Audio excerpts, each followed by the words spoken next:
জীবনে কিছু সত্যি কথা তুলে ধরি আজকে আপনাদের সামনে। চলুন শুরু করা যাক কথাগুলো।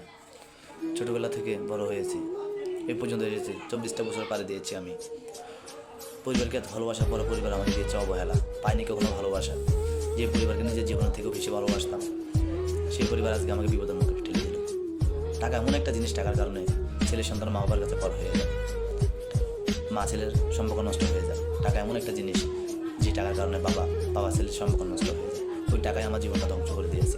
টাকা দিতে পারি নাই বলে পরিবার আমাকে দূর দূর করে তাড়িয়ে দিয়েছে। টাকা দিতে পারি নাই বলে পরিবার আমাকে নিজের সন্তান বলে অস্বীকার করার দায়িত্ব নিয়েছে।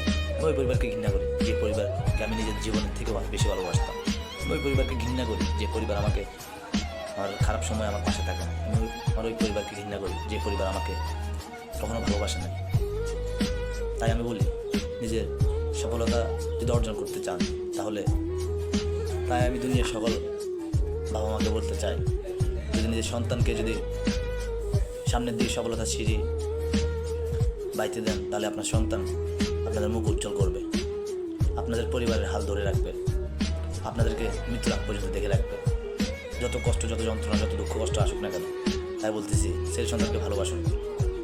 আর কিছু বাপ মাকে বলতেছি, যে বাবা তার স্ত্রীর কথা শুনে তার সন্তানকে অবহেলা করে, আপনি আপনার ছেলের জন্য আপনার ওয়াইফের উপর প্রতিবাদ করুন, নিজেকে শক্ত রাখুন।